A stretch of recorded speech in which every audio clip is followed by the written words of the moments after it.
দর্শক, আবারও বন্যা প্রসঙ্গ। এই মুহূর্তে ব্রাহ্মণবাড়িয়ার আখাউড়ায় যেতে চাই, সেখানকার বন্যা পরিস্থিতির খবর জানাবেন আমার সহকর্মী মহিউদ্দিন মিশু। মিশু, বানের পানি নেমেছে কিনা সেখানে এবং কি অবস্থা দেখছেন আপনি সেখানে?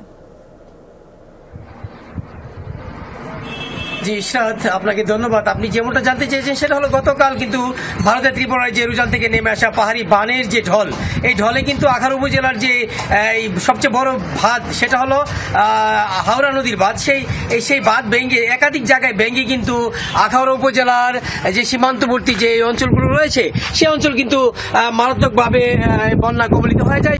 Redmi 13 স্টাইল বানাই দুনিয়া কাঁপায়। এবং আপনাকে যদি আমার চারিপাশটা একটু দেখাতে চাই, আমি এখন দাঁড়িয়ে আছি আখাউড়া আগরতলা সড়কের পাশে একটি বহুতল ভবনের ছাদে।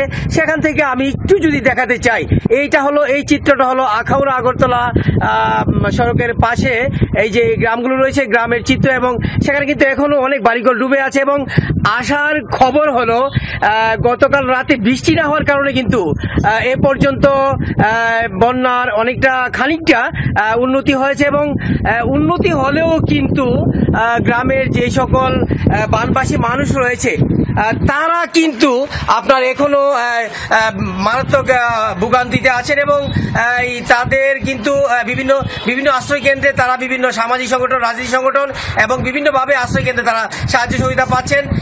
এবং যদি বৃষ্টি না হয় তাহলে কিন্তু আজকে যেভাবে উন্নতি হয়েছে এইভাবে যদি আর দুদিন যাবত উন্নতি হতে থাকে তাহলে কিন্তু অনেকটাই বন্যার পরিস্থিতি কেটে যাবে। এই ছিল আখাউড়া থেকে বন্যার সর্বশেষ পরিস্থিতি। ইশরাত, ধন্যবাদ আপনাকে।